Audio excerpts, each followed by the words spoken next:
एक इंसान जिसने माइक थामकर पूरे सिस्टम के खिलाफ आवाज उठाई, फिर उसे सिस्टम की सबसे बड़ी कुर्सी की तरफ कदम बढ़ा दिया। नेपाल का वो लड़का जिसने देश के सबसे ताकतवर नेता को उन्हीं के घर से धूल चटा दी। ये कहानी है बालेन शाह की, और यकीन मानिए ये कहानी आपने पहले कभी नहीं सुनी होगी। मार्च 2026 में नेपाल के चुनाव के नतीजे आती हैं और पूरी दुनिया एक पल के लिए रुक जाती है। राष्ट्रीय स्वतंत्रता पार्टी, जो कुछ साल पहले तक नक्शे पर थी भी नहीं, अचानक 77 से ज्यादा सीटें जीत लेती है।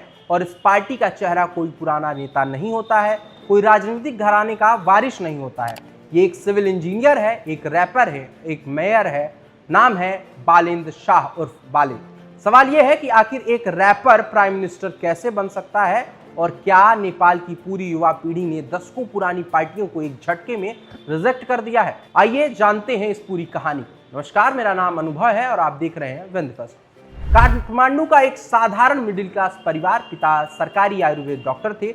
एक इज्जतदार लेकिन सीमित जिंदगी। बेटा पढ़ने में तेज लेकिन सोचने में तीखा था। बालेन ने काठमांडू से सिविल इंजीनियरिंग की डिग्री ली, फिर इंडिया आए और स्ट्रक्चरल इंजीनियरिंग में मास्टर्स किया। एक अच्छी नौकरी, एक सेटल्ड भविष्य और सब कुछ सामने था, लेकिन कुछ था जो उन्हें चैन से जीने नहीं दे रहा था। वो था नेपाल की टूटी व्यवस्था, भ्रष्टाचार, बेरोजगारी और एक ऐसी राजनीति जो आम इंसान को बस इस्तेमाल करती थी। तो उन्होंने वो किया जो एक इंजीनियर कम ही करता है, उन्होंने रैप करना शुरू किया।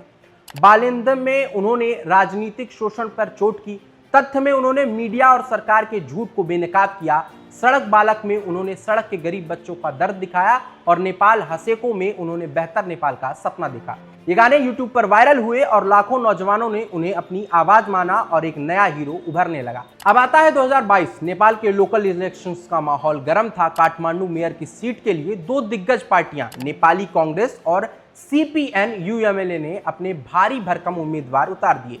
पैसा था, संगठन था, दशकों की राजनीतिक ताकत थी, और इन दोनों के सामने आता है एक इंडिपेंडेंट कैंडिडेट, बिना किसी पार्टी के, बिना पैसे के, बिना किसी गॉडफादर के। बस था एक माइक, एक सोशल मीडिया अकाउंट और लाखों नाराज नौजवान थे जो पुरानी व्यवस्था से थक चुके थे।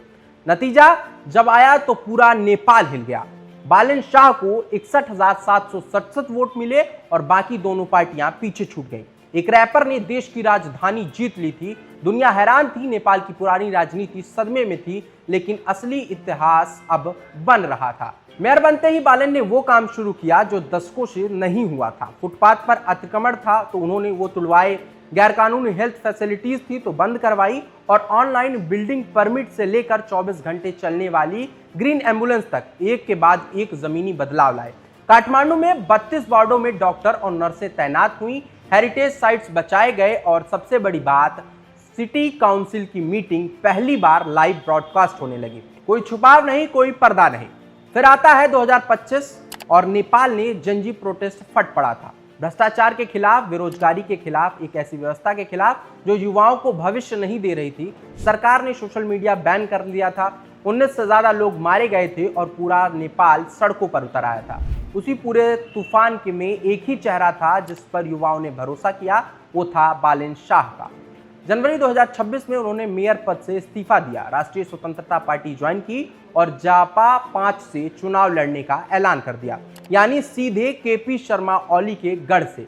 लेकिन बालेन शाह की राह पर सिर्फ फूल नहीं, कांटे भी थे। जब उन्होंने फुटपाथ से वेंडर हटवाए थे तो आलोचकों ने कहा था कि गरीबों की रोजी छीनना है। रेखा शर्मा से एक चाइल्ड लेबर विवाद हुआ जिससे उनकी छवि को चुनौती दी। फिर उन पर एग्रेसिव और इन डिप्लोमेटिक तरीके से काम करने का आरोप लगे। फेसबुक पोस्ट हटाने पर उन्होंने अनफॉलो कैंपेन चलाया गया और लोगों ने कहा कि इनके पास विजन नहीं है, बस ड्रामा है। फिर वायरल होता है एक वीडियो जिसमें दावा किया जाता है कि बालेन के पैतृक घर पर आग लगा दी गई थी। ये खबर आग की तरह फैल गई, लेकिन जब सच सामने आया तो सच में सब लोगों की नींद हराम हो गई। पूरा तरह से ये न्यूज़ जो थी वो झूठ निकली। दुश्मनों ने फेक न्यूज़ का हथियार उठाया, लेकिन इस बार नेपाल के युवा पहले से ज्यादा समझदार हो गए थे।